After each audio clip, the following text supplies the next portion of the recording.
20वीं सदी की शुरुआत में सुमेरियन सभ्यता की खोज होने से पहले मिस्र सभ्यता आमतौर पर प्राचीन सभ्यता मानी जाती थी।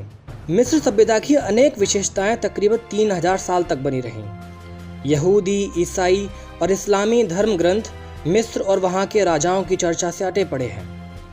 सदियों से प्राचीन मिस्र के अति विशाल अवशेष मसलन पिरामिड लोगों की कल्पना पर गहरा छाप छोड़ रहे हैं। आज की वीडियो में हम इन्हीं विशालकाय पिरामिडों के रहस्य को जानेंगे कि आखिर पिरामिड बनने की शुरुआत कब और कैसे हुई। मिस्र के राजा को फ़ाराओ कहा जाता था।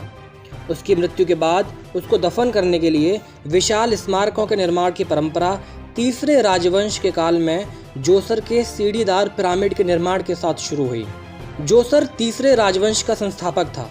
उसने अपने ही अंत्येष्टि के लिए सक्कारा में एक विशाल स्मारक बनवाया। उससे पहले फ़ाराओ भूमिगत विशाल कब्रिस्तान में दफन होते थे जिन्हें मस्तबा कहते थे। जोसर के समय से जमीन के ऊपर ही मकबरा बनाया जाने लगा। जोसर के पिरामिड ने मिस्री सभ्यता में क्रांति ला दी। उसका मकबरा पूरी तरह पत्थरों से बना है। वह अब तक बचा रहने वाला ऐसा प्राचीनतम मिस्री स्मारक है जो पूरी तरह पत्थरों से बना है। पत्थरों को इतनी कुशलता से सजाया गया है कि इमारत के सभी चारों तरफ विशाल सीढ़ियां बन गई हैं। सीढ़ियों के इस तरकीब ने ढांचा को एक पिरामिड नुमा शक्ल दे दी। माना जाता है कि इस पिरामिड की रूपरेखा इम्होतेप ने बनाई, जिसका नाम उस पर खुदा हुआ है। बाद में इम्होतेप दर्जा बढ़ाकर देवताओं के समकक्ष कर दिया गया और इसके बाद मिस्रवासी और यूनानी भी उसकी पूजा करने लगे। यूनानियों ने इम्होतेप को इलाज के देवता अक्लेपियोस के साथ चिन्हित किया। जोसर के उत्तराधिकारियों के तहत पिरामिडों का स्थापत्य विकसित होकर सीढ़ीदार पिरामिड से विशुद्ध पिरामिड तक पहुंचा। चौथे राजवंश के काल में यह स्थापत्य कला अपने बुलंदी पर पहुंची। आधुनिक काहिरा के निकट गीजा में स्थित चौथे राजवंश काल के पिरामिड हर किसी को आश्चर्यचकित कर देते हैं। आकार के हिसाब से यह स्मारक प्राचीन विश्व की बेमिसाल कृतियां हैं। चौथे राजवंश के पिरामिड फ़ाराओ की अनूठी हैसियत उजागर करती है जो उसे मिस्री शासक वर्ग के बीच हासिल थी। वह मिस्री वर्ग के पास मौजूद विशाल संसाधन का भी द्योतक है। गीजा समूह के दो सबसे शानदार पिरामिड चौथे राजवंश का दूसरा शासक खुफू और उसके उत्तराधिकारियों में से एक खाफरे के हैं। खुफू जिस पिरामिड में दफन है उसका आधार वर्गाकार है, जिसकी हर भुजा की लंबाई 235 मीटर है। यह 146.5 मीटर ऊंचा है। पिरामिडों की विशालता का अंदाज़ा इस बात से लगाया जा सकता है कि उनमें से हर एक के निर्माण में पत्थरों के कम से कम 20 लाख बड़े बड़े टुकड़े इस्तेमाल किए गए हैं। औसतन एक टुकड़े का वजन करीब 2.5 टन है। यह पिरामिड उच्च स्तर के स्थापत्य कौशल के नमूने हैं। उनके डिजाइन में परिशुद्ध गणितीय गणना थी।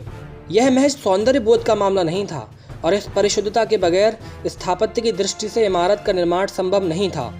अन्यथा जैसा कि उनका वजन और रूप आकार इतना था कि यह इमारत एकदम ढह जाती।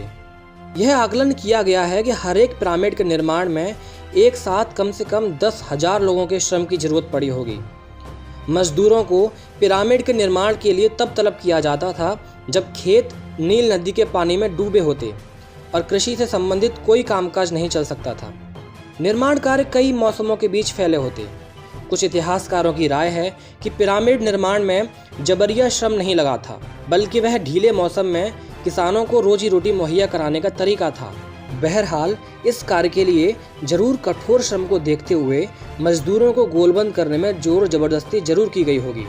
हमें ध्यान में रखना चाहिए कि इतनी भारी संख्या में मजदूरों को पिरामिड में लगाने का मतलब एक बड़ी श्रम शक्ति को आर्थिक रूप से उत्पादक गतिविधियों से हटाना था। वैसे भी इतने बड़े पैमाने पर मकबरे बनाना मिस्र के संसाधनों की बर्बादी थी। यह शायद ही आश्चर्य की बात हो कि खाफरे के उत्तराधिकारी मेनकुरे के द्वारा निर्मित पिरामिड स्थापत्य के हिसाब से निम्न स्तर पर आकार की दृष्टि से बहुत छोटा है। मेनकुरे के बाद पिरामिड निर्माण में बड़े रूप से पतन हुआ।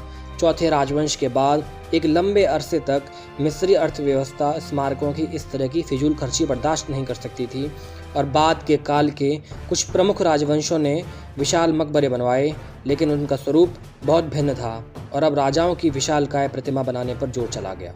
अगर आपको ये वीडियो पसंद आई हो तो वीडियो को लाइक कीजिए, शेयर कीजिए।